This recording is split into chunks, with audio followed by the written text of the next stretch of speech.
Filipenses, capítulo 1.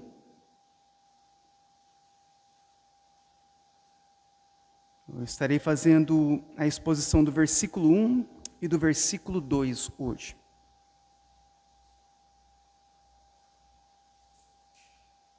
Diz assim: Paulo e Timóteo, servos de Cristo Jesus, a todos os santos em Cristo Jesus, inclusive bispos e diáconos que vivem em Filipos. Graça e paz a vós outros, da parte de Deus, nosso Pai, e do Senhor Jesus Cristo. Até aqui, vamos orar. Senhor Deus, que o Teu nome nesta noite seja glorificado em nosso meio. Que possamos exaltar a Ti como nosso único Deus, único Senhor e único Salvador. Que o Senhor, ó Deus, nos ajude, a cada um de nós, a reconhecermos essa Tua glória em nosso coração, para que nós abandonemos todos os outros ídolos e deixemos somente o Senhor Jesus Cristo reinar em nossa vida. Que Tu, ó Deus, receba glória por todos nós. Que o Senhor, ó Deus, seja honrado por todos nós nessa noite. E que o Teu Espírito Santo conduza a minha vida e o coração de cada um dos ouvintes a receber esses ensinamentos em seus corações. Eu peço, ó Deus, que o Senhor nos auxilie e nos abençoe na ministração dessa noite. É o que eu oro em nome do Senhor Jesus Cristo. Amém. Irmãos, eu iniciarei a exposição dessa carta e hoje eu farei uma breve introdução. Eu creio que nós ficaremos nessa carta por alguns meses e aprenderemos toda ela. Então essa carta, ela é tradicionalmente atribuída ao apóstolo Paulo, possivelmente com a cooperação de Timóteo. A data usual situa-se por volta de 60 a 62 depois de Cristo, enquanto Paulo estava preso, provavelmente em Roma. Então, há mais ou menos, aproximadamente 60, 62 anos depois de Cristo, Paulo ele vai escrever essa carta com a ajuda de Timóteo, com a cooperação de Timóteo, para a igreja que estava na cidade de Filipe. E Paulo, nessa época em que ele escreve, provavelmente ele estava preso em Roma. O destinatário dessa carta é a igreja situada em Filipos. Era uma colônia da província romana da Macedônia, na Europa. Então ficava lá na Europa, essa igreja. E é uma das primeiras congregações gentílicas fundadas por Paulo naquela região, durante a sua segunda viagem missionária. Isso está escrito lá em Atos 16, a partir do versículo 11. Qual é o contexto dessa carta? O principal objetivo do livro de Filipenses é agradecer aos cristãos filipenses pelo apoio que deram a Paulo enquanto ele estava preso. Eles haviam enviado ajuda financeira e também um amigo chamado Epafrodito para cuidar dele. Paulo aproveita a carta para encorajar os irmãos a continuarem firmes na fé, se alegrarem em Cristo e manterem a sua união entre eles. A mensagem principal dessa carta é que a verdadeira alegria, ela vem de Jesus e não das circunstâncias. Paulo mostra que mesmo em tempos difíceis, podemos ter paz, esperança e contentamento em Cristo. Ele também ensina sobre a humildade, usando Jesus como exemplo de alguém que se humilhou para servir aos outros. Então, essa carta, ela vai tratar sobre todos esses assuntos, e nós vamos estudando todos os assuntos em cada culto. Filipenses também mostra que Deus ele está no controle e que podemos descansar nele. É uma carta de amor, gratidão e encorajamento para todos os cristãos de todos os tempos. O livro é sobre Cristo em nossa vida, Cristo em nossa mente, Cristo como nossa meta, Cristo como nossa força e alegria no sofrimento. E ao longo dos meses, eu estarei então fazendo a exposição completa dessa carta e falaremos sobre todos esses assuntos. Então vamos ao texto. Paulo e Timóteo, servos de Jesus Cristo, a todos os santos em Cristo Jesus, inclusive bispos e diáconos, que vivem em Filipos, graça e paz a vós outros, da parte de Deus, nosso Pai, e do Senhor Jesus Cristo. Paulo, então, ele inicia a carta dizendo que ele e Timóteo são servos de Cristo Jesus. Paulo, ele vai iniciar, ele envia essa carta para aquela igreja, e ele inicia as suas primeiras palavras dizendo que ele e Timóteo são servos de Cristo Jesus. A palavra servo aqui, no original do grego, é doulos, que significa escravos. Naquela época, a escravidão era muito comum, e bem diferente da escravidão da nossa época. Naquele tempo, a escravidão acontecia por diversos fatores, como prisioneiros de guerra, dívidas, crimes e escravos voluntários. Então, Paulo, ele vai iniciar e vai falar de uma forma para aquela igreja. Eu e Timóteo somos escravos de Cristo. Como a escravidão era muito comum, e a escravidão naquela época acontecia por diversas coisas, como prisioneiros de guerra. Acontecia uma guerra, a nação que perdia se tornava escrava da nação ganhadora. Então aquelas pessoas se tornavam escravos. Haviam dívidas que não conseguiam pagar. A pessoa, ela se vendia para pagar a dívida. Haviam crimes que eram cometidos e que eles deveriam pagar por aqueles crimes de uma forma em que eles se tornavam escravos por causa daqueles crimes. E eles também eram escravos voluntários. Às vezes a pessoa ela era muito pobre, ela não tinha condições, não tinha trabalho. Então ela se entregava voluntariamente como escravos. Uma vez que a pessoa era escrava, ela pertencia a um senhor, e ela vivia subjugado àquele senhorio. Então a pessoa, uma vez ela escrava, ela pertencia àquele senhor, e ela era subjugada àquele senhor. Todos nós éramos escravos de Satanás, escravos do pecado, escravos das paixões pecaminosas deste mundo, escravos do nosso próprio coração. Nós vivíamos subjugados pelo senhorio do mal. Todos nós, da mesma forma, nós éramos anteriormente escravos. Nós éramos escravos de Satanás. Nós éramos subjugados pelas forças das trevas. Éramos conduzidos pelo príncipe das potestades. Nós éramos subjugados ao pecado. O pecado, ele prevalecia contra a nossa vida e nos subjugava. As paixões pecaminosas deste mundo nos aprisionava e nos escravizava. Éramos subjugados. E até pelo nosso próprio coração. O nosso próprio coração enganoso também nos escravizava e nos subjugava. Mas agora, veio Cristo, e pelo sangue derramado na cruz, Ele nos compra, como Pedro diz em sua primeira carta, no capítulo 1, versículo 19, mas fostes resgatados pelo precioso sangue de Cristo.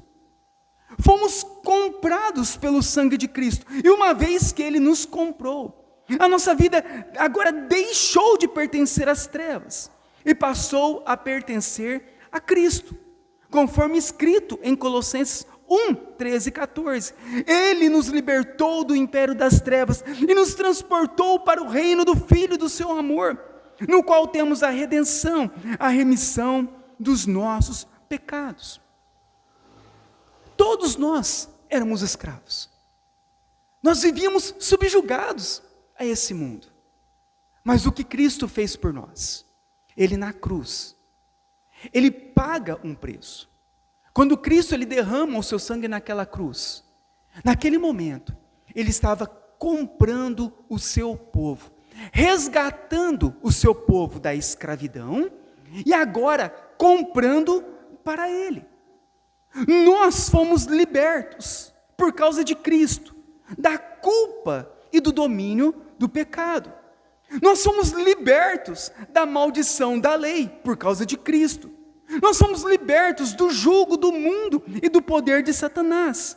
Fomos livres da ira de Deus, do medo da morte e da condenação eterna. Cristo, por causa de Cristo, por meio de Cristo, nós agora fomos livres de toda a escravidão. E Ele agora nos comprou para Ele. Uma vez que fomos comprados por Cristo e resgatados da escravidão, muda-se agora o senhorio da nossa vida. Agora nós pertencemos de forma legítima a Cristo. E Paulo inicia essa carta falando isso para aqueles irmãos. Antes éramos escravos do pecado, agora somos escravos de Cristo, pertencemos a Cristo, estamos sobre o governo de Cristo. Aquele que é o dono do escravo, detém sobre ele a vida dele. A vida agora daquela pessoa pertence ao seu Senhor, é subjugado ao Senhor. Nós éramos assim antes. A nossa vida era subjugada pelas trevas.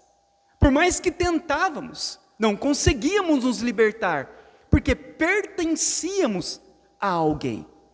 Uma vez que Cristo ele paga o resgate, Ele não apenas nos liberta, mas Ele nos compra para si. Nós não apenas somos libertos do pecado, nós fomos comprados agora por Cristo e pertencemos a Cristo. A nossa vida agora pertence a Jesus Cristo. Agora, quem governa sobre a nossa vida não é mais o pecado, não é mais as trevas, não é mais Satanás. Agora é Cristo. E Paulo, ele fala exatamente isso.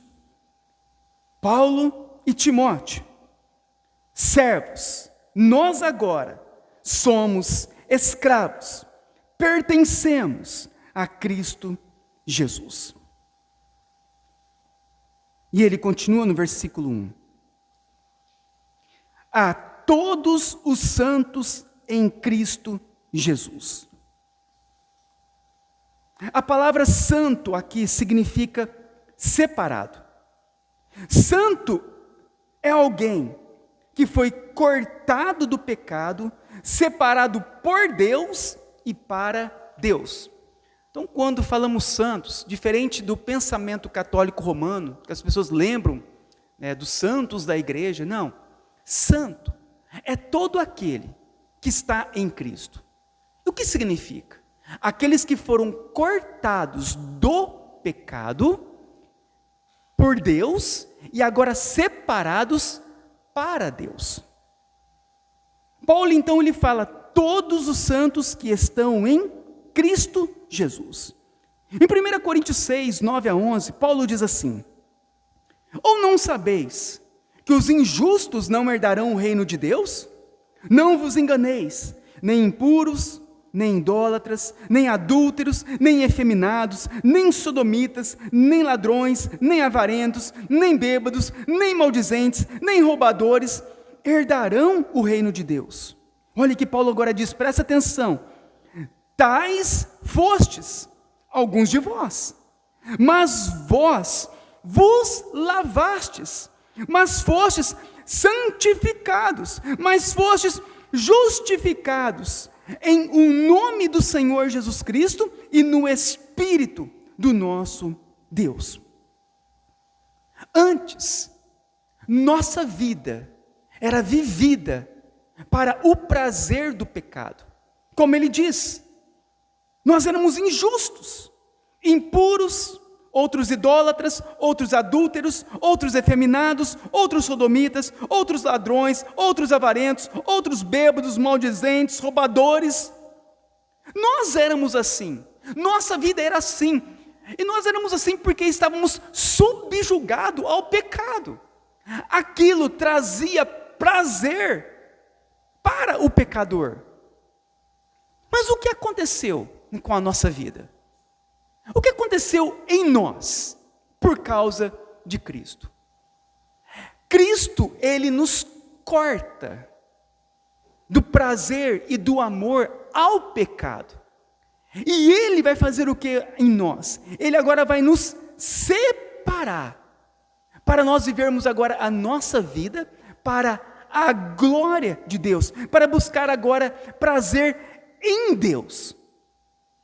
Nós fomos cortados da prática do pecado que antes amávamos. Agora, fomos separados para viver uma nova vida com Deus. E para a glória de Deus, como diz em 2 Coríntios 5,17.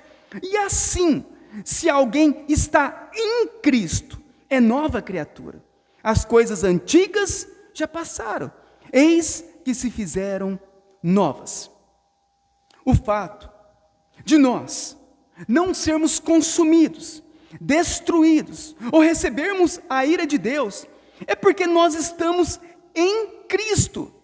Porque quando Deus olha para nós, Ele não vê os nossos pecados, Ele vê o sangue de Cristo, a santidade de Cristo, a obediência de Cristo.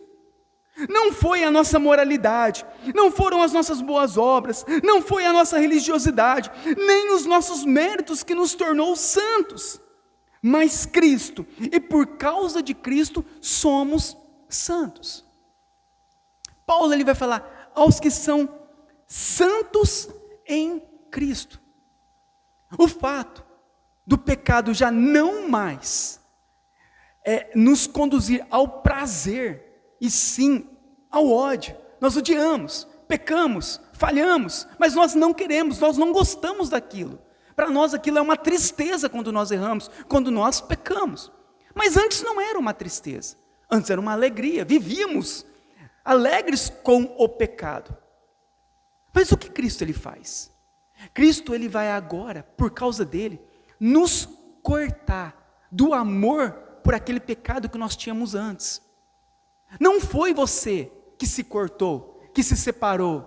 Não foi você que falou, olha, a partir de hoje eu não vou querer mais amar o pecado. Não, foi Cristo. Foi Ele que agiu em nossa vida para que nós passássemos a odiar o pecado que antes amávamos. Foi por causa de Cristo, foi por meio de Cristo que isso aconteceu. É Cristo quem agiu em nossa vida. É por isso que quando Deus olha para nós, nós merecíamos o quê? O castigo. O castigo foi colocado sobre Ele. O castigo que nos traz a paz, colocado sobre Cristo. O que nós merecíamos? O castigo. Por quê? Somos desobedientes, somos pecadores. Nós merecíamos o castigo. Nós merecíamos a ira. Nós merecíamos a condenação. Mas você já parou para pensar por que que Deus não nos castiga? Por que que Deus, Ele não derrama a sua ira hoje sobre nós? Por que que Deus não nos condena ao inferno? Porque quando Ele olha para nós, Ele não vê a nossa justiça. Ele não vê a nossa religiosidade. Ele não vê porque eu trouxe dinheiro na igreja, ou porque eu tenho uma roupa ou um terno. Não é isso. Quando Ele olha para nós, a única motivação que Ele tem para não nos destruir, não nos matar, é Cristo. O sangue de Cristo. A obediência de Cristo. A santidade de Cristo. É isso que impede nós de sermos condenados. Por isso que Paulo, ele inicia falando, olha, Paulo e Timóteo, servos, escravos, pertencemos agora a Cristo. Não somente isso, mas agora a todos os santos, todos aqueles que foram separados, foram livres do pecado, para agora glorificar a Deus. Por meio do quê? Jesus Cristo, santos em Cristo. Nós só podemos ser santos se nós estivermos ligados em Cristo. Ser santo é um estado que Cristo nos colocou. Tudo isso acontece porque estamos em Cristo. O que mais ele vai falar no versículo 1? A todos os santos em Cristo Jesus, inclusive bispos e diáconos que vivem em Filipos. Inclusive bispos e diáconos. Então essa carta, observe que ela é direcionada a toda a igreja, inclusive a liderança da igreja. Os ofícios de liderança da igreja são apenas 2. A palavra aqui traduzida como bispo, no grego, é episcopos, que também significa superintendente. Em outras cartas, Paulo, ao invés de usar episcopos, ele usa presbíteros, que na tradução também é presbítero, que significa ancião, e que tem o sentido de pastor. Logo, aqueles irmãos que têm um chamado para pastorear o rebanho, pregar, ensinar na igreja, que têm a função de liderança pastoral, eles podem ser chamados de qualquer um desses nomes, que significa, na essência, o mesmo ofício. Quando a gente fala bispo, superintendente, presbítero, ancião e pastor, na Bíblia, quando a gente lê a Bíblia, é o mesmo ofício. São os pastores da igreja. Aqueles que pregam na igreja, que ensinam os irmãos e que fazem os aconselhamentos e a liderança pastoral. Então, a ideia de que o bispo está acima do pastor, ou que algumas igrejas falam, nossa igreja não tem pastor, tem só ancião, mas é a mesma coisa. Qualquer um desses nomes é o mesmo ofício. E também aqui Paulo ele fala dos diáconos, que seriam os irmãos que trabalham na parte mais prática da igreja. Se de um lado temos os presbíteros, que são os pastores, anciãos, bispos ou superintendentes, que cuidam da parte de pregação, ensino e aconselhamentos e liderança. Do outro lado nós temos também na liderança os diáconos, que seriam os irmãos que trabalham na parte mais prática da igreja, como a ajuda assistencial aos necessitados, a manutenção e organização do templo, e a logística para o bom funcionamento dos cultos e eventos da igreja. Então são os 2 únicos ofícios que há na igreja. Paulo, o que ele vai nos mostrar aqui? Que todos na igreja, sendo oficiais ou não, dependem exclusivamente de Cristo para serem salvos. Ninguém é melhor do que o outro. Ninguém é maior do que o outro. Ninguém é mais ungido do que o outro. Somos todos iguais. E somente Cristo é o cabeça da igreja. Então Paulo já nivela todo mundo. A igreja, todos os santos, inclusive os bispos e os diáconos. Todos igualmente, diante de Deus. Ninguém é maior, ninguém tem mais unção, ninguém tem mais poder, somos todos iguais. O único que prevalece acima de todos nós é Cristo. A igreja não tem 2 cabeças, como o catolicismo diz, que é o Papa e mais Cristo. Não. A igreja só tem um cabeça, que é Jesus Cristo. E qualquer um, para ser salvo, depende da mesma graça do Senhor. Todos dependem da salvação por meio da fé em Jesus Cristo. No versículo 2 ele continua dizendo, e ele fala assim: graça e paz a vós outros, da parte de Deus nosso Pai e do Senhor Jesus Cristo. Graça e paz, vamos entender. A palavra traduzida como graça no Novo Testamento vem da palavra grega charis, que significa favor, bênção ou bondade. Podemos estender a graça aos outros. Podemos agir com favor, podemos agir abençoando o irmão com uma bondade. Podemos agir, de certa forma, com uma certa graça para as pessoas. Mas, quando a palavra graça é usada em conexão com Deus, ela assume um significado mais profundo. Graça, presta atenção, é Deus escolhendo nos abençoar ao invés de amaldiçoar como o nosso pecado merece. É a sua benevolência, o seu favor, a sua bênção a quem não merece. Quando falamos sobre graça, estamos falando de recebermos algo que não merecíamos.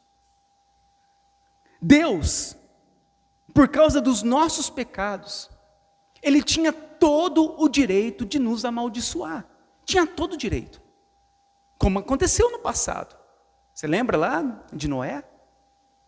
Povo que vivia no pecado.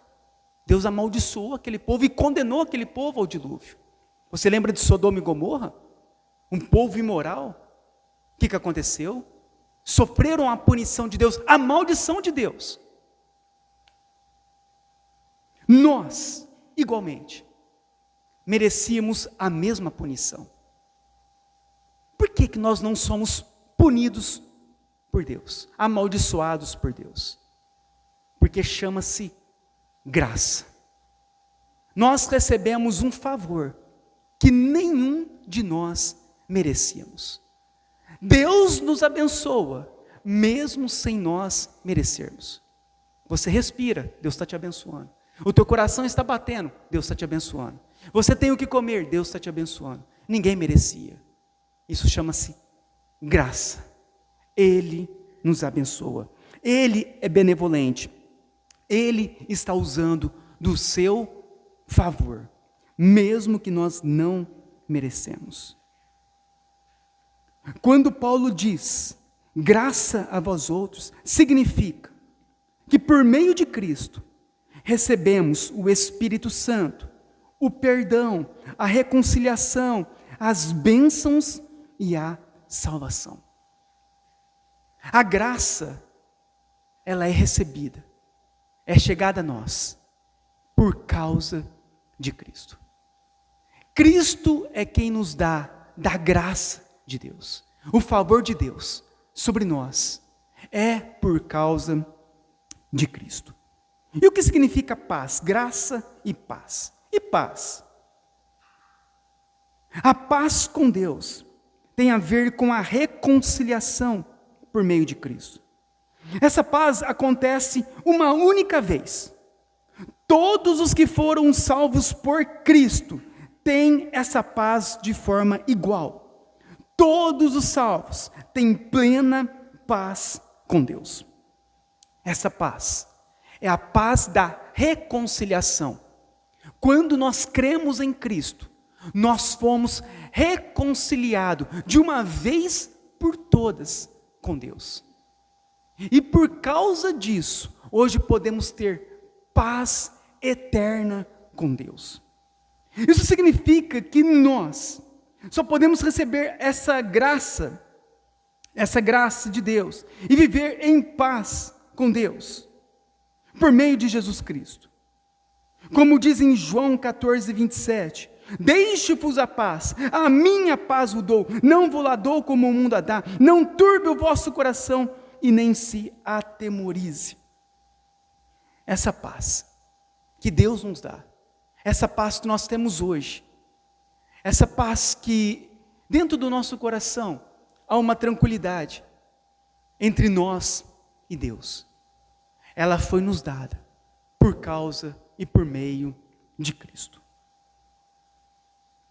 Paulo, nesses 2 primeiros versículos, ele inicia a carta à igreja de Filipos, citando o nome de Jesus 3 vezes. E é exatamente isso que devemos ter em mente, a centralidade de Cristo em tudo.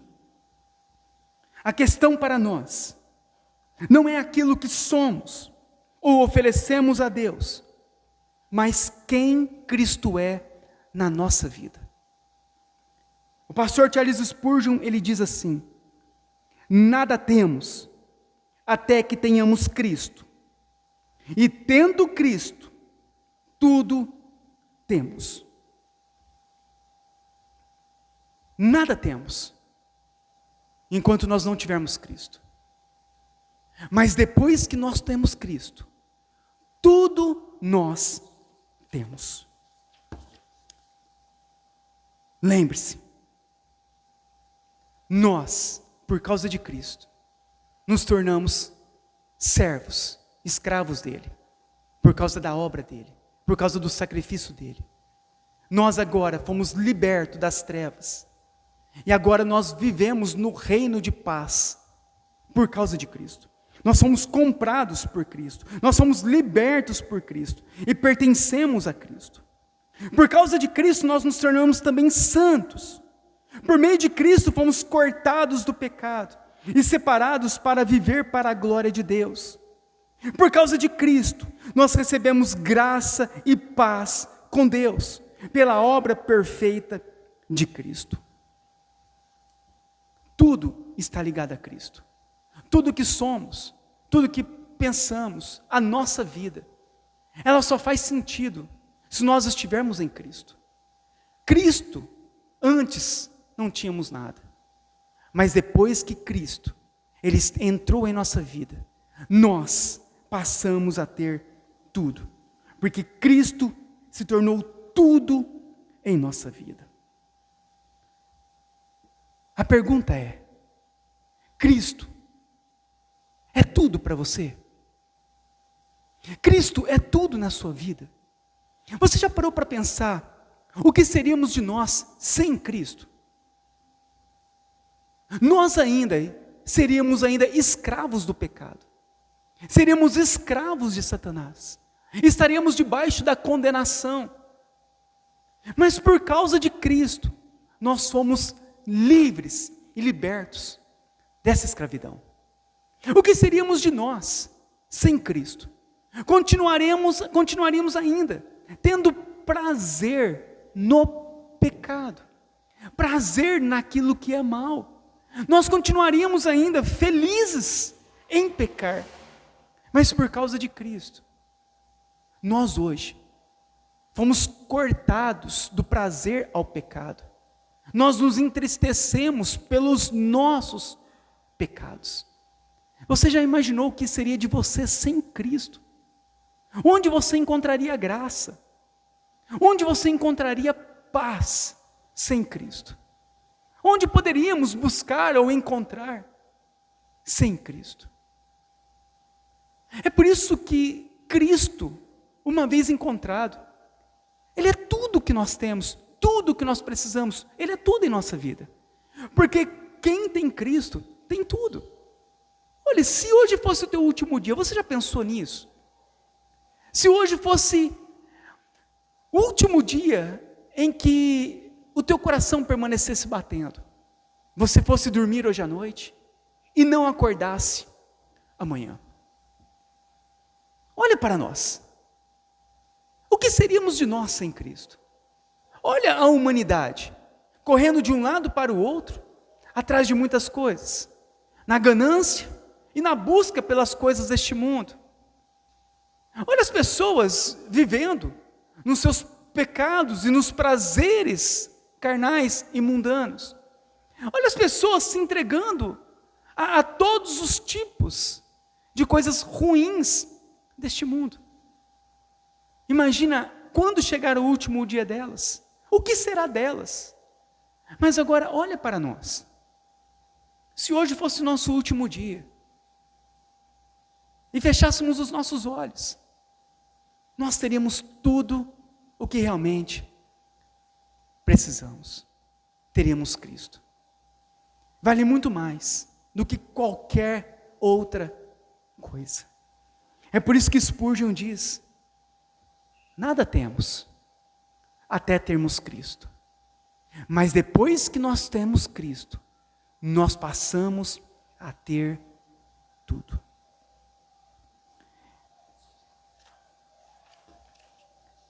E é exatamente o que a ceia do Senhor representa para nós. Quando nós olhamos para a celebração, observamos essa celebração, o que significa a ceia do Senhor. O que significa essa celebração do pão e do vinho? É que só há um Salvador. Só há um que pode nos salvar. Só há um que pode nos libertar. Só há um que pode nos dar um novo coração. Só há um que pode nos redimir da escravidão. Só há um que pode dar a nós a vida eterna. Somente há um, Cristo. Cristo, Ele é o único. E a ceia, ela vai mostrar isso para nós. Porque o pão, ele representa simbolicamente Cristo. O corpo de Cristo, crucificado naquela cruz para nos salvar.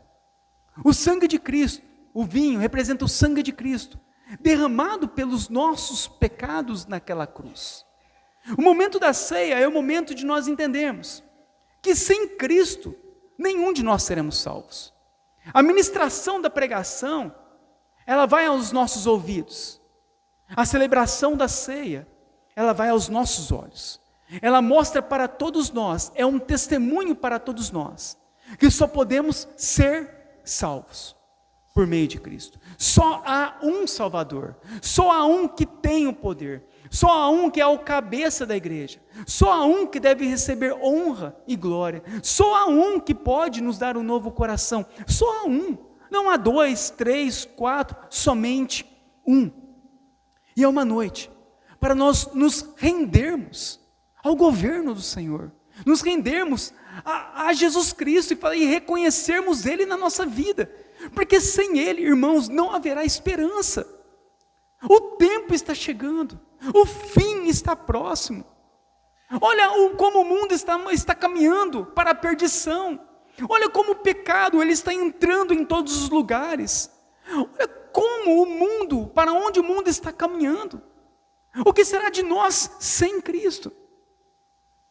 Por isso nessa noite, é uma noite para nós voltarmos o nosso coração para Cristo, reconhecer a grandeza, a graça de Cristo por nós, reconhecer que se nós somos santos porque estamos nele, reconhecer que se nós somos livres do pecado, somos livres porque Ele pagou pela nossa liberdade, reconhecermos que se nós recebemos o favor de Deus, foi por causa dos méritos dEle, reconhecer que nós temos paz hoje em nosso coração, por causa dele.